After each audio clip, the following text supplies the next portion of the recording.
कंद भगवान की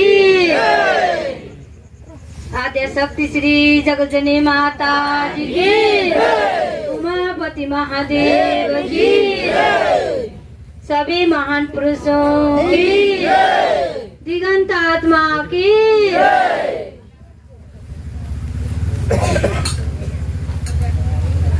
बंदो गुरुपद कंज की पासिंदो नर रूप हरे, महामहोत्तम पुंज जासु बचन रवि कर्णिक, अखंड मंडलाकारं व्याप्तं येन चराचरं, तत्पदं दर्शितं येन तस्मै श्री गुरुवे नमः, तस्मै श्री गुरुवे नमः। बोलिए आनंद कंद भगवान की। परम पिता परमात्मा, उपस्थित पूजनीय अंत महात्मा सकल, उपस्थित भावभक्त सकल, आई मातृ भाइटी भंटी सकल और कणमाई नामाइनी, आमी श्री गुरु महाराज छत्र ठाईत बहि भजन और हट्टांग आमी शुनि आसिलो। दुखर कथा जे आमी सबै जानो, जे आमी यात किहर सत्संग किहर কাৰণে आमी यात उपस्थित হৈছো। সঁচাকে আমাৰ মানুহৰ জন্ম, আমি সংসাৰত चाहे महान पुरुष क्यों ना हो, चाहे पशु पंछी क्यों ना हो, सबे आमी এই পৃথিৱীত জন্ম হৈ আকৌ আমি দুনাই ঘূৰি যাব লাগিব। কৈছে কি राम कृपा बिना মানে সুলভ নহয়। যেতিয়া আমাৰ ভগৱানৰ কৃপা হ'ব, তো আমাৰ এই সৎসংগ ज्ञान रूपी गंगा सत्संग आमी प्राप्त हब। जो आज आमी दुखर कथा आमी जानो जे आमार माजत आमार एटा प्रिय भक्त गुरु महाजी जो माने सेवा दलो आसिल और आमार आश्रमर रेख देख सबे चुवाचिती आमार भक्त आसिल, तेखेते আজি आमार মাজত নাই। हेतु निजर এটা এটা निजर कर्म अनुसारे आमी मृत्यु हब লাগিব। जेने आमी সংসাৰলৈ আহিলো কি দুখৰ ভোগী বা কি আমি কষ্ট কৰিম, সেইটো আমি সবেই আমি জানোগে। কিয়নো গুৰু মহাজি আমাৰ লগত আছে। आमी पूर्वक कमाई आमी पश्चिमे खाई, जोन समय आमी कर्म करूँ आगर जन्म जी आमी कर्म करूँ तो हेतुए कर्म आमी यात जन्म हूँ। मैं एटा भजन राखिছোঁ, सबे लग দিব। आगत आमार पूजनीय बाईजी सकलेও আহিলে। बोली श्री सद्गुरुदेव महाराज की जय।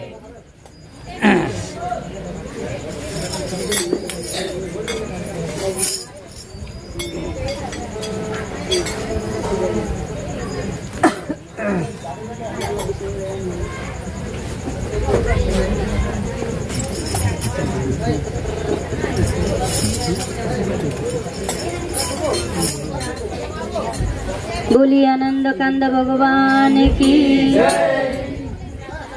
पुत्र ए दिन कांदीबा, भाचा ए दिन कांदीबा, कांदीबा मारा मार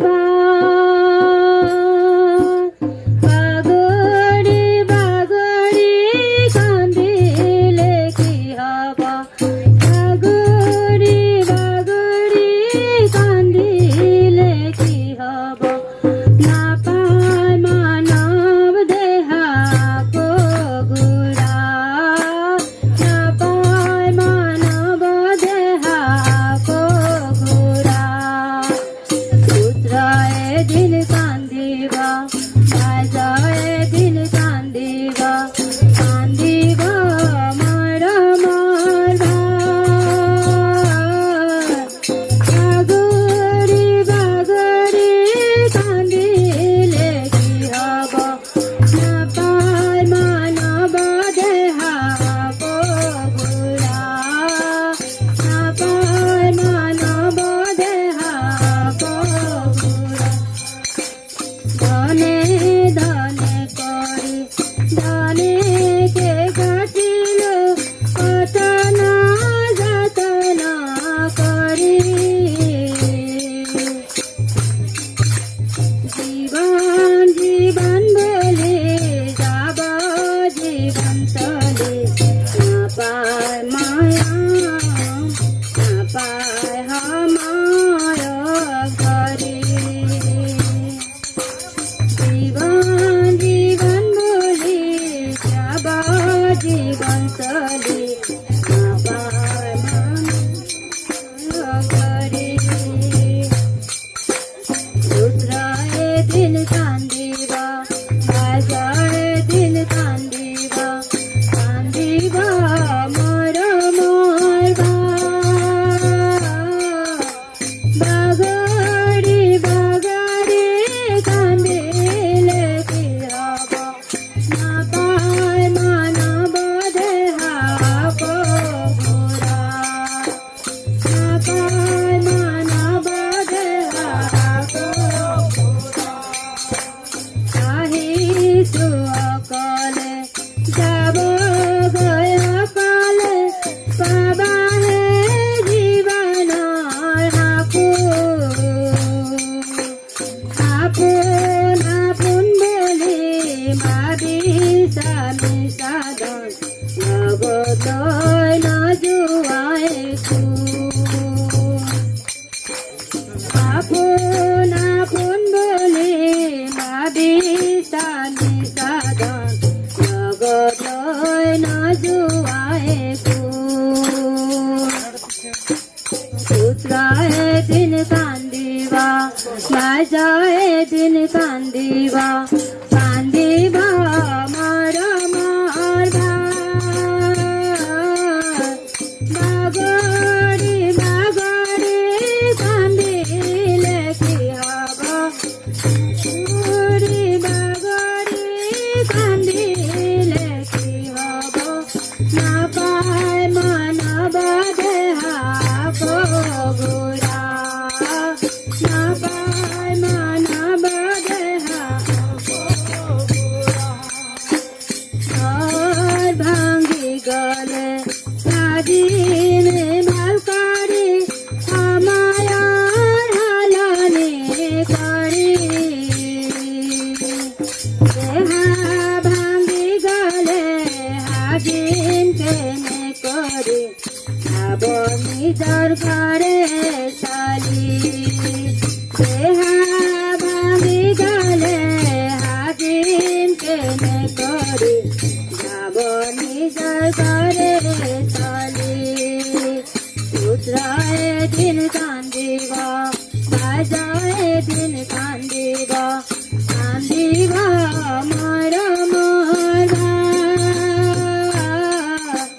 বাগৰি বাগৰি কান্দিলে কি হব মই মানৱ দেহা বগুড়া না পায় মানৱ দেহা বগুড়া না পায় মানৱ দেহা বগুড়া বলি আনন্দ কান্দ ভগৱান কি তো প্ৰেমী সজনসকল সঁচাকৈ জীৱনৰ কোনো ভৰসা নাই কৈছে কি পুত্ৰও কান্দিলে ভাইজেও কান্দিলে কি হ'ব যে এই মানুহৰ শৰীৰ আকৌ আমি ঘূৰাই নাপাওঁ সঁচাকৈ সেইকাৰণে কৈছে কি যিদিনা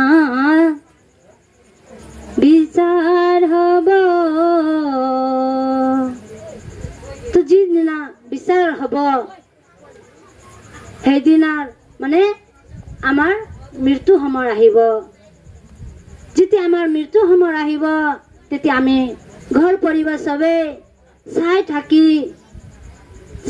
থাকি যাব যে আমি ৰখাব নোৱাৰোঁ। যমদূত লগত আমি মানে আত্মাক লৈ যোৱা মানে ৰখাব নোৱাৰোঁ। কিন্তু যে সত্যৱান সাবিত্ৰী সেই সত্যবাদী আছিল, তেখেতে যমদূত লগত এই নামৰ শক্তি দ্বাৰা তেখেতে সত্যৱানৰ আত্মাক ঘূৰাই লৈ আহিছিল। এই শক্তি আজি আমাক শ্ৰী গুৰু মহাৰাজে আমাৰ ভিতৰৰ জ্ঞান দি আমাক মানে সাবিত্ৰীৰ সমান শক্তিশালী বনাইছে। কিন্তু এইটো শক্তি আমি জগাব নোৱাৰিছোঁ। এই মায়া সংসাৰত বহি আমি পাহৰি যাওঁ, মন নালাগে। তো সজ্জন গুৰু মহাৰাজে কিন্তু আমাক দয়া কৰিছে, হ'লেও আমি এই জন্ম আমি গুৰু মহাৰাজীক চৰণ পাই আছোঁ। তো সজ্জন আমি তেনেকৈ ভক্তি মাৰ্গত আগত লাগি থাকিম যে যি নহওক মানুহক চাব নালাগে আৰু আমি গুৰু মহাৰাজীৰ বচনবদ্ধি হৈ আমি গুৰু ভক্তি মে লাগি থাকোঁ। তো এই পূৰ্ণ আমি ফিৰ মানুহ জন্ম পাওঁ। এই ডকা যে আমাৰ ৰামু ভাইৰো সঁচাকৈ গুৰু মহাৰাজীৰ প্ৰতি আমি প্ৰাৰ্থনা কৰোঁ যে তেখেতক আকৌ পূৰ্ণ জন্ম দি গুৰু ভক্তি মে লাগি ৰহক আৰু সেৱা মে লাগি ৰহক বুলি আমি গুৰু মহাৰাজীক প্ৰাৰ্থনা কৰোঁ। চবে মিলি আগত আমাৰ পূজনীয় বাইজীসকল আছে, মই ইমানতে সামৰণি মাৰিছোঁ। বল শ্ৰী সদ্গুৰুদেৱ মহাৰাজ।